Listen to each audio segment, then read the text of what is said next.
کمینہ انسان کی نشانی یہ ہے کہ آپ اس کو جس قدر بڑھ کے عزت دیں گے وہ اس کا صلہ اتنا ہی تکلیف کی شکل میں دے گا۔ خیال بن کر زندہ انسانوں کے دل میں رہ جانا بھی زندہ رہنے کا ایک طریقہ ہے۔ زندگی کا خوبصورت ترین جذبہ انسانوں کے دکھ درد کو محسوس کرنا ہے۔ عبادت صرف جے نماز پر ہی نہیں ہوتی بلکہ عبادت عاجزانہ رویوں، میٹھی زبان، دھیمے لہجے اور ہمدردانہ رویوں سے بھی ہوتی ہے۔ جاہل کی ایک خصوصیت یہ ہے کہ وہ سننے سے پہلا جواب دیتا ہے۔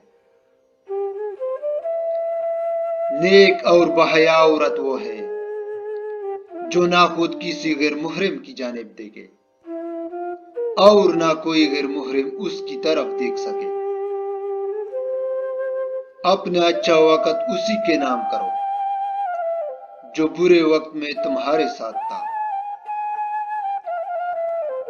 بے شمار محبتیں اور چاہتے بڑھنے کے باوجود بھی اگر آپ کی قدر نہ ہو تو کنارہ کرنا ہی بہتر ہے۔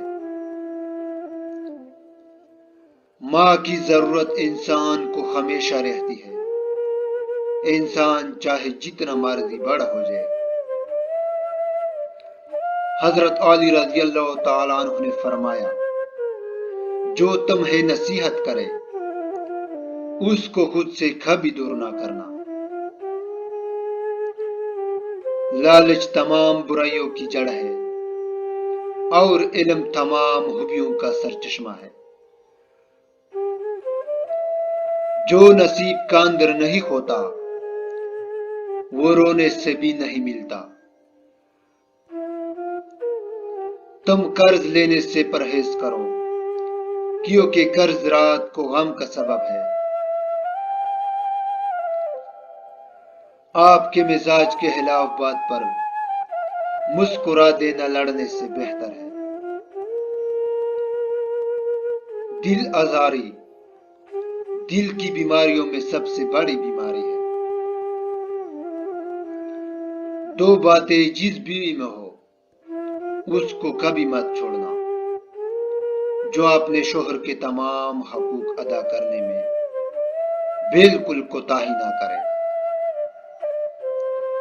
جو اپنے شوہر کی فرمان برداری اور خدمت گزاری کو اپنا فرض سمجھے، اس کے سامنے ہمیشہ زبان کو قابو میں رکھے۔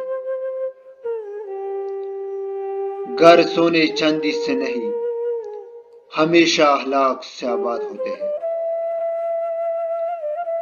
سکون تو اس بات کا ہے کہ لوگوں سے بہتر مجھے میرا رب جانتا ہے۔ جو رب کریم انار کے دانوں کو ترتیب دینے پر قدرت رکھتا ہے، بے شک وہ رب کریم ہمارے حالات بدلنے پر بھی اختیار رکھتا ہے۔